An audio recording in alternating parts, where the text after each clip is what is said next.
By the time Connor checked his phone that morning, his balance was zero. Not low. Not almost empty. Zero. Debit alert after debit alert stared back at him. His chest tightened as he refreshed the screen, hoping it was a mistake. It wasn't. When he got to the bank later that day, the woman at the counter listened quietly, typed a few things into her system, then looked up. "Sir, your account has been placed on lien." Connor didn't understand the word at first. He asked her to explain. "It means the funds in your account have been restricted due to an outstanding loan obligation." That single sentence ended his business, his reputation, and almost his life. And everything the bank did was legal. Connor Adeyemi was not careless with money. He wasn't chasing luxury or gambling on quick wealth. He was an ordinary Nigerian man trying to stay afloat. Mid-30s. Married. 2 children. A rented 2-bedroom flat in Ogun State.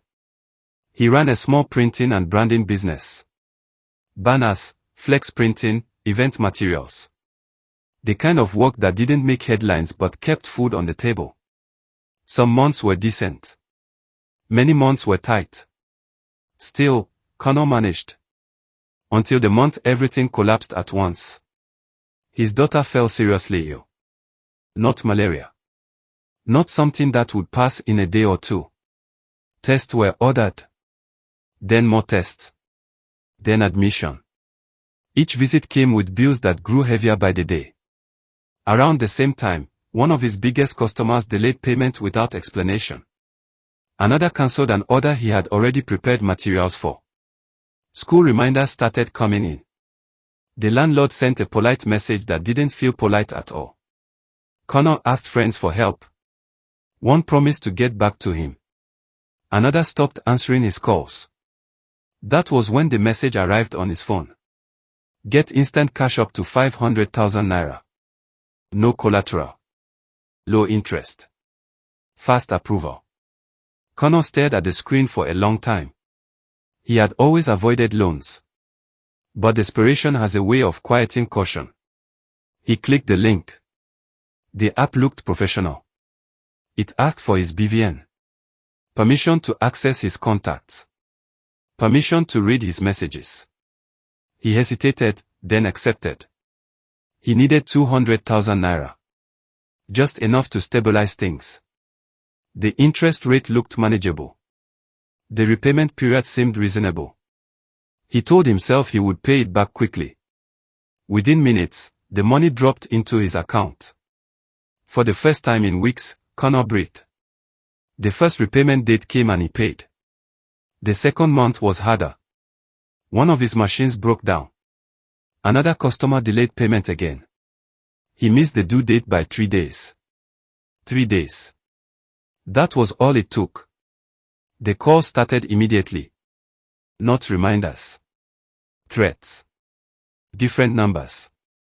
Different voices. Messages followed. You will be reported. Your BVM will be blocked. We will disgrace you. Connor panicked and paid part of the amount. But the balance barely reduced. New charges appeared. Penalties. Fees he didn't understand. The loan started growing instead of shrinking. Then one Monday morning, a customer finally paid him for a completed job. Relief washed over him as the alert dropped. He tried to transfer money to his supplier. The transaction failed. He tried again. Failed. He checked his balance. 0. At the bank, the explanation was cold and simple. His account had been placed on lien due to an outstanding loan obligation. Connor tried to explain. He showed proof of payments. He begged for time. The staff nodded sympathetically but offered nothing. Sir, it is system generated. That day, Connor couldn't pay his suppliers. He couldn't buy fuel for his generator. He couldn't deliver pending jobs. Within a week, his business stalled. Customers stopped trusting him. Word spread that he was unreliable. The loan app didn't stop either. Messages were sent to his contacts. Clients. Church members. Distant relatives. Beware of this man. He is a debtor. He takes money and refuses to pay. Connor stopped going to church. He avoided phone calls. At home, silence replaced conversation. His wife asked questions he had no answers to. At night, Connor lay awake, staring at the ceiling, replaying every decision that brought him here. For the first time in his life, he wondered if disappearing would be easier than continuing.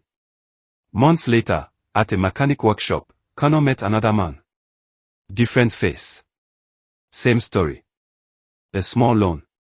Growing penalties. Frozen account. That was when the truth finally sank in. This wasn't just about him. The system was built this way.